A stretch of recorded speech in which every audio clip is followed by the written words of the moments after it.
세상은 전쟁의 흉흉한 소식들이 날로 전해지면서 그 숫자가 얼마냐, 어떤 현상이 일어나고 있는가를 말해주면서 심란합니다. 그리고 여러 이 사업체들이 힘들고 어렵다고 이구동성으로 말하고 있는 이 현실 가운데서 우리의 마음이 또 힘들어지기도 합니다. 그러나 우리 성경에서 말하고 있는 우리의 마음의 밭을 비교한다면 하나님의 말씀이 떨어져 싹이 나고 열매를 맺는 것이 성령 안에서 이렇게 결실이라고 말할 수 있는데, 시절은 변하고 세태는 어지러워도 우리의 마음은 하나님의 말씀이 들어와서 힘들고 어렵지만 싹이 나고 아름다운 열매를 맺히기를 바랍니다. 침례 요한은 예수님이 재림하실 때 추수꾼으로 우리가 얼마나 풍성한 열매를 맺었는가를 심판한다고 마태복음 3장 12절에서 말씀합니다. 왜 우리가 열매를 맺는 삶이 되어야 하는지, 왜 그렇게 살아야 되는지 좀 생각해 보려고 합니다. 먼저는 이 시기가 영적 추수이기 때문에 그렇습니다. 전쟁과 기근이 일어나고 자연의 기현상들이 어느 때보다 많이 일어나고 있고, 우리나라의 잔혹한 이 살인행위, 이 잔인한 모습들이 뉴스에 어느 때보다도 많이 일어나고 있습니다. 마약을 하는 사람들이 해마다 늘어나고 있는데, 이 경찰에 잡힌 수보다도 10배, 30배는 더 많은 수가 마약을 하고 있다고 생각해 보면 우리나라의 마약 환자들이 수백만 명에 이르고 있습니다. 아주 심각한 문제가 아닐 수 없어요. 100명 중에 1명은 지금 마약을 하고 있다라고 하는 것이 우리나라의 통계로 잡혀져 있는 것입니다. 여러 사람들의 이 총을 가지고 무차별하게 이게 살해를 하는 일, 묻지마로 살인을 하고 있는 일, 그 얼마 전에는 그 20살짜리 딸애를 낳았는데 그 아버지가 옆에 옷을 다 벗고 누키를 하지 않나, 그 또 장모님이 문자해가지고 나와 오늘 밤 함께 보내면 그 딸을 내가 어떻게 했는지 알려주겠다. 그 엄마는 이 지적 장애인에 되어져 있는데 그 아내까지도 때리고 아이도 때리고 오다가 결국은 20살짜리 아이를 때리고 이렇게 이불을 둘러쓰고 무참하게 받고 던지다가 그 엄마 앞에서 이 딸 다리 부러뜨릴까? 팔 부러뜨릴까? 하면서 그 앞에서 부러뜨리고 벽에 던져서 그렇게 죽게 만들어서 그 시신을 그 엄마랑 같이 다운표에서 박스에 싸가지고 그 올해도 화장실에 두었다. 그래서 그 장모님이 그 집에 갔다 발견하고 신고했다. 오늘 이런 일들이 한두 건이 아닙니다. 어마어마하게 많이 일어나고 있는 게 우리나라의 지금 현실이에요. 사람들의 정신이 분열되어 있고, 수많은 사람들이 아파트에서 한 35명 정도가 마약을 하는 모임으로 파티를 하는 것처럼 보여지고, 이태원의 이 클럽에서 있던 거기서 마약을 가져다가 이 공급하는 사람들이 나타나고, 그러면서 이 경찰관이 그 아파트에 떨어져서 죽고, 근데 그것은 조그마한 창문이기 때문에 누군가 밀어넣거나 그 속에 일부러 들어가서 하는데도 아무도 말리지 않았다고 보면 이것은 마약의 이 피폐가 얼마나 심한지, 우리나라에 얼마나 널려져 있는지 이런 현실들을 말해주고 있는 극단적인 한 사건을 이야기합니다. 오늘 이 세상 우리나라가 정말 마약의 청정지국이 되어진 것은 옛말입니다. 우리나라의 이 정신적인 피폐가 얼마나 심각한지 젊은이들이 일하지 않고 이 부모 옆에서 붙어먹고 산다고 해서 그것을 캥거루족이라고 하는데, 이제는 부모 곁에 있으면서 60살이 되고 해도 부모에게 얹혀 사는 이제 빨대족이라고 하는 말이 생겨났어요. 다 빨아먹는다고 하는 이런 일이 생길 만큼 우리나라에 지금 제조업이라는 사람이 없어서 일할 수가 없어요. 어디 가도 지금 사람이 부족합니다. 그런데도 모든 젊은이들은 취직하지 않고 좋은 데만 가려고 하고 3D 현상이라는 것은 어제 오늘 이야기 아닙니다. 모든 일들에 외국인들이 힘든 일은 차지하고 있고 이 젊은 사람은 한국 사람은 없어요.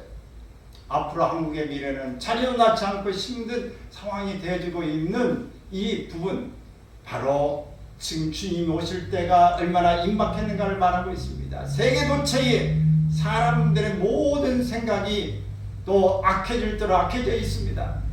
그래서 성경에서는 이스라엘이 회복할 때가 오면 그때가 종말이다, 마지막이라고 말하는데, 오늘 점점점 이 시대가 영적 추수기로 들어가고 있다는 것을 기억하십시오. 오늘 믿음이 있는 사람들은 믿음을 점검하고 믿음에 우리가 경고히 서 있어야 할 것입니다. 다른 사람도 중요하고 전도도 중요하지만 믿는 자들이 정신을 바짝 차리고 오늘 낮일 동안에 우리가 밤을 준비해야 할 것입니다. 모든 자기를 사랑하고 자기의 모든 돈에 모든 초점이 맞춰져 있는 이 시대에 우리가 하나님의 나라에 초점이 맞춰지고 하나님 중심의 삶 말씀만에 우리가 다시 한번 들어갈 수 있기를 바랍니다. 다른 사람은 어쩌든지 나는 하나님의 군사되어 하나님의 사람으로 살겠습니다라고 하는 이 각오와 결단이 일어나기를 바랍니다. 또 예수님 자신이 열매 맺을 것을 명령하기 때문에 우리는 열매를 맺어야 하는 것입니다. 예수님은 열매 맺지 않은 나무마다 찍혀 불에 던지우리라고 말씀했어요. 여러분, 나무를 잘라내면 말라서 그 다음엔 어떻게 했어요? 지금은 여러 가지 기름이라든지 가스라든지 이런 걸 사용하지만 다 그 당시에는 화력을 내는 그런 땔감으로 사용했었습니다. 이런 것처럼 우리의 삶도 마찬가지. 우리가 이 세상에 살다가 이 세상을 끝나면 죽으면 대부분은 옛날에는 다 매장을 했지만 지금 어떻게 해요? 다 화장터가 다 불에 태워지고 마는 것입니다. 나무가 잘라져서 화목으로 쓰는 것처럼 우리 육신도 이 세상에서 수명을 다하게 되면 다 화장터로 갈 수밖에 없다는 것을 기억하시고, 여러분, 우리의 남은 시간에 최선을 다해서 열매 맺는 삶이 되어지기를 바랍니다. 또 하나님께서 열매 맺게 하시려고 나를 부르시고 선택했다고 하는 것입니다. 이 부모가 자녀를 낳고 낳았을 때에 이 자녀가 잘 되기를 위해서 이 돌이 되고 나면 앞에다 놓고 실도 놓고 제코에 연필도 놓고 여러 가지 여러분 놓고 뭘 집을까? 왜 그럴까요? 훌륭한 사람이 되기를 원하는 게 아닙니까? 정말 너는 잘 되기를 원한다고 축복하며 키우는 이 부모의 심정은 네가 이 사회를 위하여, 이 나라를 위하여, 세계를 위하여 또 부모의 기쁨이 되기를 위해서 그렇게 자라기를 원한다고 하는 염원을 담고 있는 것입니다. 그렇기 때문에 하나님께서 나를 부르셨다고 하는 선택하신 이후에도 하나님은 나로 하여금 아름다운 열매를 맺게 하시기를 원하는 간절한 소원이 있음을 기억해야 할 것입니다. 하나님은 하나님께 부름받은 모든 성도가 아름답고 풍성한 열매로 하나님께 영광을 돌리기를 바랍니다. 오늘 본 말씀에 보면 어떤 사람이 포도원에다가 무화과나무를 심었습니다. 본래 무화과나무는 어떤 곳에 심어도 잘 자라는 나무입니다. 그래서 이스라엘 사람들은 이 나무를 이 길가에 많이 심어서 나그네를 배고플 때 언제든지 그것을 따먹을 수 있도록 그렇게 많이 심어놨습니다. 그런데 본문에는 이 무화과나무의 비유를 말하고 있는데 좋은 이 무화과나무를 포도원에다가 심었습니다. 포도원에 심었다는 얘기는 특별 관리하는 나무라고 하는 것입니다. 그 무화과나무에서 많은 열매를 거두기 위해서 포도나무 대신에 이 무화과를 그 부분에 심어놨음을 이야기합니다. 그래서 무화과나무를 심어놓으면 포도나무처럼 거름을 주고 제초 작업을 하고 최선을 다하여 또 벌레도 잡아주고 그렇게 시간과 공을 정성을 들여서 돌보는 것입니다. 그러나 문제는 3년이 지나도 열매를 맺지 못했다라고 하는 거죠. 무화과나무는 관상목이 아닙니다. 이게 보기 좋은 소나무처럼 이런 관상목이 아니에요. 꽃도 없습니다. 그래서 무화과라고 하는 거예요. 없을 무자에 꼬다자에 이 과일 이 과자를 이렇게 쓰는 것입니다. 꽃이 없는 나무라고 하는 거예요.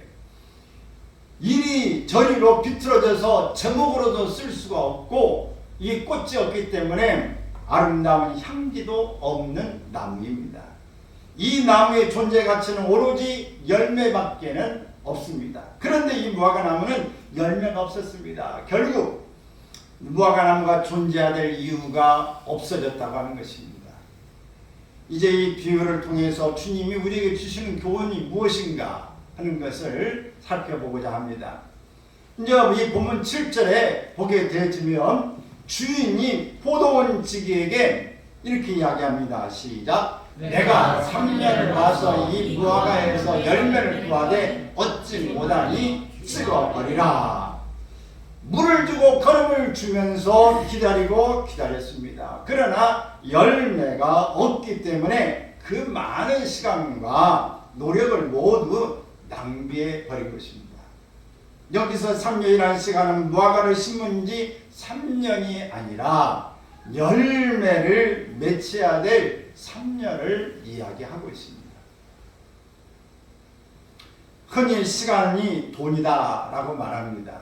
그런데 사실은 시간은 돈보다도 소중합니다. 돈은 저축을 할 수 있지만 시간은 저축이 안 됩니다. 사람은 시간 속에 살고 있습니다. 나의 시간은 영원하지 않습니다. 언제나 이 시간은 유한한 거예요. 젊음이 유한합니다. 우리가 언제까지나 젊다고 착각하는 사람은 크게 오해한 거예요. 금방 세월이 가버리고 맙니다. 여기서 3년이라는 시간은 무화과를 심는 지 3년이란 이 시간, 바로 우리가 얼마만큼 이 시간을 최선을 다해서 활용하냐가 중요한 것이죠. 성경에 보면 마태복음 25장의 달란트 비유가 소개되고 있습니다. 한 달란트 받은 종이 책망을 받은 이유는 무엇인가? 주어진 시간을 선용하지 못했다고 하는 것입니다.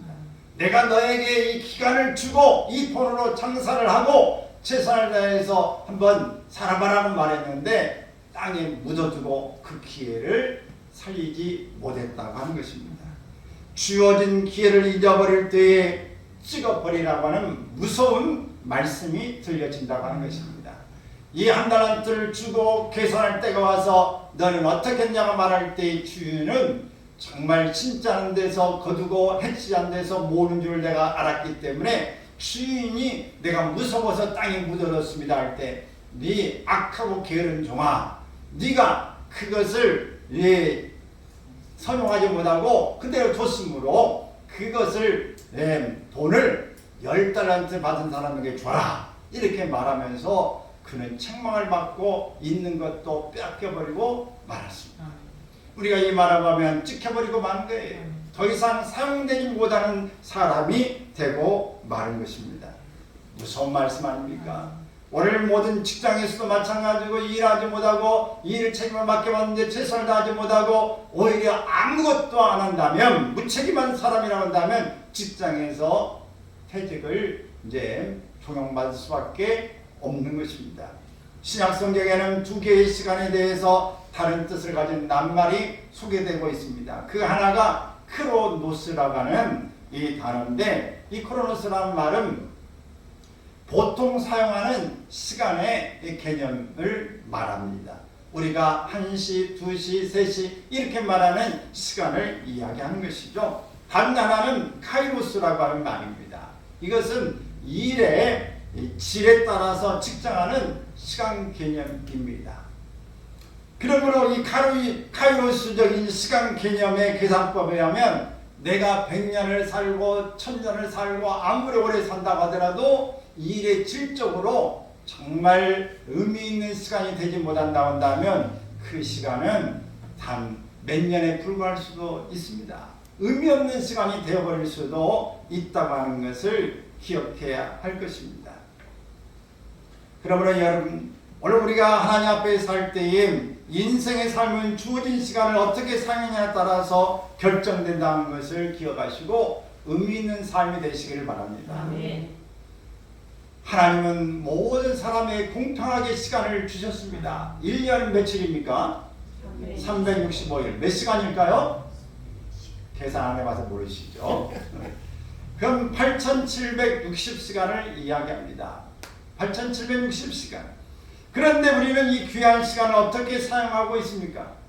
주어진 기회를 선용했습니까? 아니면 시간을 낭비하고 말았습니까? 오랜 시간 경력만 자랑하지 말고 열매 없음을 회개해야 합니다.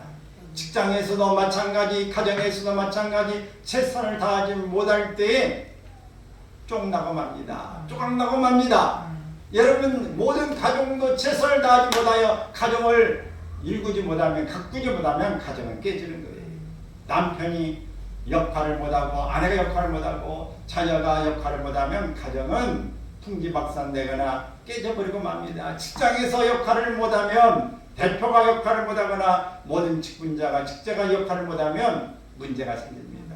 교회도 마찬가지, 어디에서나 다 기회를 선용하지 못하면, 역할을 감당하지 못하면 문제가 발생되고 마는 것입니다. 따라서 여러분, 우리가 내 세월과 모든 경력을 자랑한 게 아니라 열매가 있기를 바랍니다. 또 형식의 내용을 대신할 수 없다는 것을 우리가 기억하십시오.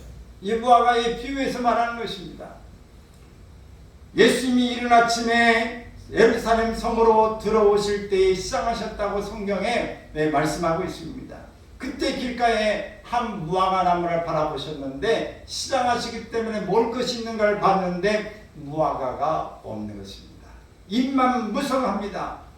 그래서 예수님께서 마태복음 21장 19절에서 이렇게 말씀했어요. 시작. 이제부터 영원토록 내가 열매를 맺지 못하리라. 이렇게 말씀하시고 예수님이 이제 성전에 들어갔다 나와서 보니까 그 나무가 어떻게 됐을까요? 바싹 말라버렸습니다. 예수님의 말씀은 능력이 있습니다. 선포된 그 말씀 그대로 바로 이루어지게 되어지는 것입니다. 하인이, 백부장의 하인이 이제 병들었다고 예수님께 친근한 유대인의 사람들을 보내서 내 하인을 고쳐주소서 라고 말할 때, 예수님이 그 집에 가려고 할 때 사람들을 다 시급히 보내서 예수님이 내게 오심을 나는 감당할 수 없습니다. 말씀만 하시면 낫겠습니다. 나에게도 부하가 있어서 이 부하에게 이렇게 하라면 하고 저렇게 하라면 하는데 말씀만 하시면 되겠습니다. 그럴 때 예수님이 유대인의 이만한 믿음을 내가 보지 못했다. 그러면서 말씀할 때에 바로 그 종이, 부하가 병이 나았다고 하는 것을 시간을 계산해 보니까 그랬다. 예수님 말씀이 나가면 바로 이루어진다는 사실입니다. 그러므로 예수님의 이름으로 구하고 예수님께서 허락하시면 무엇든지 능치 못함이 없는 줄로 믿습니다.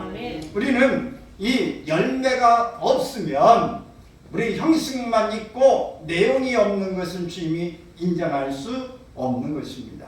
무화과나무의 주의 역할은 열매를 맺는 것이지 입이 무성한 것이 아닙니다. 입이라고 하는 것은 열매를 맺기 위한 하나의 수단에 불과하지 주 목적이 아니기 때문에 아무리 입이 무성한다 할지라도 이 열매를 대신할 수가 없는 것입니다. 주인이 걸음을 주고 물을 주는 것은 입만 무성하라고 주는 게 아닙니다. 바로 열매를 맺으라고 하는 목적을 바로 알아야 하는 것입니다. 예수님이 가르쳐 주신 열처녀 비유를 통해서도 우리가 기억해 볼 수 있습니다. 열처녀 가운데 5명은 등불을 들고 등에 기름을 준비했어요. 그래야 5명은 등불만 준비하고 이 등잔 속에 있는 기름으로 다 끝을 냈습니다. 그런데 신랑이 더디 왔습니다. 예정했던 시간보다. 그때에 5명은 시간이 길어지므로 이 등에 있는 기름이 다 소진되게 될 때 불이 꺼져버렸어요. 그때에 오늘 기름을 가진 사람은 보충해서 계속 켜고 있었습니다. 그때에 5사람 우리에게 좀 나눠달라. 아니다. 다른 데 땅을 둘 다 부족할까 싶으니 너희는 기름을 사러 가라. 그럴 때 5명이 기름을 사러 간 사이에 신랑이 왔다. 여러분, 이 비유는 무엇입니까? 모든 이 사람들이 참여했지만 거기에 준비되지 못한 사람, 내용이 채워져 있지 못한 사람은 결국 아름다운 열매, 아름다운 자리, 아름다운 초청에 임할 수가 없다고 하는 것입니다. 예수님은 또 바리새인과 서기관들을 책망하시면서 잔과 대접의 것은 깨끗이 하는데 그 안에는 탐욕과 방탕이 가득하다고 이야기했습니다. 겉으로는 사람들에게 옳게 보이려고 포장하고 외식하는 행동을 하지만 결국 그 안에는 외식과 불법이 가득했다라고 말하는 것입니다. 여러분, 우리가 시험을 열심히 봤습니다. 근데 점수가 안 나왔어요. 그러면 사람들이 뭐라고 합니까? 시험 잘 봤어? 그러면 뭐라고 그래요? 시험만 잘 봤어요. 점수는 별거 없어요. 여러분, 문제는 다 풀었어요. 근데 채점을 보니까 빵점이에요. 정답이 없어요. 여러분, 그 사람을 정말 대단했다고 수고했다고 박수 쳐줄 일입니까? 열심히 시험을 봤는데 내용이 없어요. 연구비는 많이 받아서 연구는 열심히 했는데 연구 실적이 결과물이 없어요. 오늘 이것은 형식만 있다고 되는 게 아니라 내용이 따라와야 함을 이야기합니다. 우리 신앙에 이런 내용이 많이 있길 바랍니다. 송천동 교회에 이 뒷뜰에 보면 무화과나무가 한 그루 심어져 있었어요. 근데 나무가 그 면적에 비해서 크니까 좀 잘라주었어요. 잘라주고 여기 뭐 별것도 없어요. 그랬더니만 밑에서 이 잔순들이 얼마나 올랐는지 매년마다 그걸 쳐주느라고 정신이 없었어요. 그 무화과 열기는 여는데 우리 저기 저러다를 말로 풍신나게 열었어. 빛나게 열었어. 아니 몇 개 열지도 않았어. 근데 거기에 어떤 게 있냐? 벌레가 막 와서 벌이 먹고 개미가 잔뜩 올라와가지고 그걸 잔뜩 먹어요. 아, 이게 그래서 다니까 와서 벌레가 먼저 와요. 그러니까 그거 한두 개 먹기가 쉽지가 않아요. 그래서 이 무화과나무 하나 키운다고 하는 것은 거기에 정성을 들여야 되는데 지금 아버지가 가지고 그 무화과나무가 지금 상당히 크고 뭐 여러 가지 난리가 났어요. 그런데 풀이 관리 안 하니까 앙상해가지고 가보지도 않았어요. 금년에 그 어디 있는지 뭐 열는지 어쩐지 몰라요. 여러분, 이 나무가 열매를 참 풍성하면은 그 속에 가서 관심을 기울일 수 있지만 그 열매를 까불 못하면 우리가 관심을 두지 못해요. 금년에 얘도 여기 주위에 감나무가 있는데 감이 굉장히 맛있어요. 그래서 그 감은 그 따라와서도 그 감이 맛있어서 어제 주집사가 다 따는다고 했는데 다 따놨어요? 네. 좋은 열매를 맺는 것은 그렇게 우리는 어디가 있든지 간에 관심을 갖고 있는 것입니다. 사랑하는 여러분, 우리가 내실이 있는 삶이 되기를 바랍니다. 열매를 많이 맺힐 수 있기를 바라요. 입만 무성한 겉만 번지르 이런 모습으로 화려한 장식을 하지 않기를 바랍니다. 주인은 열매를 이렇게 맺기를 바라고 있는데 언제까지나 참아주는 게 아닙니다. 주인에게 인내에 한계가 있다는 사실을 기억할 수 있기를 바랍니다. 부모도 자식을 보다 도저히 보자 하니까 보자기 쓴다고 도저히 더 이상 못 보겠다. 그래서 그 자녀를 포기해버리는 부모가 있어요. 나 이제 포적에 팔 수는 없지만 더 이상 내가 관계를 안 하겠다. 보던 주인은 무화과나무에 열매가 없었으나 3년이나 참고 기다렸어요. 그 결과 땅만 버렸습니다. 시간만 낭비했습니다. 수고와 노력만 허비했습니다. 무화과나무가 영양분만 섭취해서 다른 농사까지도 영향을 주어서 망쳐버린 것입니다. 결국 주인은 포도원 시기에게 열매를 구하되 얻지 못하니 찍어버려라 이렇게 말하게 됩니다. 인내에도 한계가 있다. 하나님은 자비하십니다. 그러나 우리가 잘못해서 즉시 하나님 심판하시진 않지만 참고 참아보면서 용서하고 또 용서하지만 그래도 불구하고 반복되는 실수를 반복하고 회개하지 않으면 하나님의 결국은 하나님이 책망하시고 하나님이 징벌하신다고 하는 것을 기억하십시오. 마치 집을 나간 탕자가 돌아오기를 기다리는 것처럼 그 아버지의 기다림처럼 하나님은 우리를 기다리고 계세요. 그러나 그럼에도 불구하고 이 돼지 열매를 먹고 하나 그것도 풍족히 주는 자가 없어서 그 후에 막심하고 아버지를 생각하지만 돌아오지 않고 그 자리에 있다 온다면 그런 굶주려 죽었을 것입니다. 그러나 늦게라도 회개하고 돌아왔을 때에 아버지가 받아주신 것처럼 우리는 주님 앞에 회개하고 돌아와야 될 줄로 믿습니다. 호세아 선지자는 호세아 6장 1절에서 이렇게 이야기했어요. 시작. 오라 우리가 여호와께로 돌아가자. 여호와께 손을 찢으셨으나 도로 낫게 하실 것이요 우리를 치셨으나 싸매어 주실 것이니라. 사랑의 하나님께 나오라고 촉구하고 있는 것입니다. 베드로후서 3장 9절에서 이렇게 이야기합니다. 시작. 주의 약속은 어떤 이들이 더디라고 생각하는 것 같이 더딘 것이 아니라 오직 주께서는 너희를 대하여 오래 참으사 아무도 멸망하지 아니하고 다 회개하기에 이르기를 원하시느니라. 하나님은 증거하는 게 목적이 아니라 회개하고 돌아와서 다 복받기를 원하는 일입니다. 오늘 부모가 자식이 다 잘 되고 크게 되고 행복하기를 원하지 못되게 엉덩이에 뿔나서 다 이렇게 고통스럽게 살아라고 원하는 부모는 아무도 없습니다. 우리 하나님의 소원이 바로 여기 있음을 기억하시고 우리는 하나님이 기다리신다. 그러나 한계가 있다는 것을 아시고 꼭 우리 하나님 앞에 늦지 않게 돌아올 수 있기를 바랍니다. 우리 성경의 찬송에서 그런 것처럼 돌아와 더 늦기 전에 해가 지기 전에 돌아오라고 하는 그 간절한 그 하나님의 기대감을 우리가 부응할 수 있기를 바랍니다. 레오나르도 다빈치의 학창 시절에 있었던 한 이야기입니다. 유명했던 스승이 자기가 시작한 그림을 다빈치에게 주면서 끝내주기를 부탁했습니다. 놀라운 솜씨로 그려진 스승의 이 그림을 받으면서 그는 극구 저는 그렇게 할 수 없습니다 하고 사양합니다. 그런데 그 스승은 그 다빈치에게 최선을 다하라 이렇게 다빈치에 사양하는 것도 들은 척하지 않고 맡기고 가버렸습니다. 다빈치는 오늘 떨리는 손으로 붓을 잡아주고 그림을 완성해 나갔습니다. 처음에는 떨리고 어떻게는 점차 이 떨림이 그쳐지고 이제는 온전히 그림에 집중해서 완성을 짓게 되어집니다. 완성을 지었다는 걸 듣고 이 스승은 필체의 부축을 받고 힘이 없는 쇠의 모습으로 와서 그림을 볼 때에 다빈치를 끌어안고 이제는 내가 그림을 그리지 않아도 되겠다 라고 말하였다고 하는 것입니다. 이제 모든 사람들은 다 하나님이 주신 재능이 있습니다. 다빈치처럼 우리가 그림을 다 잘 그릴 수는 없어요. 그러나 각자에게 재능을 하나님이 주었다는 것을 기억하시고 이 재능을 우리는 최선을 다해서 잘 활용할 수 있기를 바랍니다. 우리 하나님께서 우리에게 주시지 않은 것을 가지고 너는 왜 못 얻냐고 하나님이 부정하는 분은 아니십니다.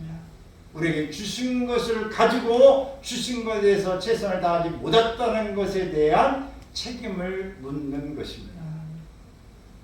그러므로 우리는 고린도전서 4장 2절의 이 말씀을 기억해야 됩니다. 시작. 맡은 자들에게 구할 것은 충성이니라. 우리에게 맡겨진 것에 대해서 충성을 다하십시오. 최선을 다하고 결과를 하나님께 맡기시기를 바랍니다. 모든 것 내가 할 수 있는 일은 최선을 다하고 나머지는 하늘에 맡긴다. 오늘 이런 자세가 우리에게 있길 바랍니다. 나는 최선을 다하지 않고 하늘에 맡깁니다. 아닙니다. 오늘 하나님은 맡은 자에게 구할 것은 충성을 다하고 그 다음에 하나님의 음성을 하나님이 주시는 축복을 기대하라고 하는 내용인 것입니다. 하나님 앞에 우리가 최선을 다하고 충성을 다하면 스스로 내 자신이 놀랄 만한 많은 일들이 기다리고 있다는 것을 믿으시기 바랍니다. 나도 놀랬어. 내가 이런 정도의 사람이야? 내가 이렇게 할 줄 나도 몰랐네. 여러분 최선을 다해 보시고 이런 여러분 스스로에게 충격, 놀라움을, 감동을 받아본 적이 있으십니까? 있다면 더 해보세요. 더 놀라운 일이 일어날 것입니다.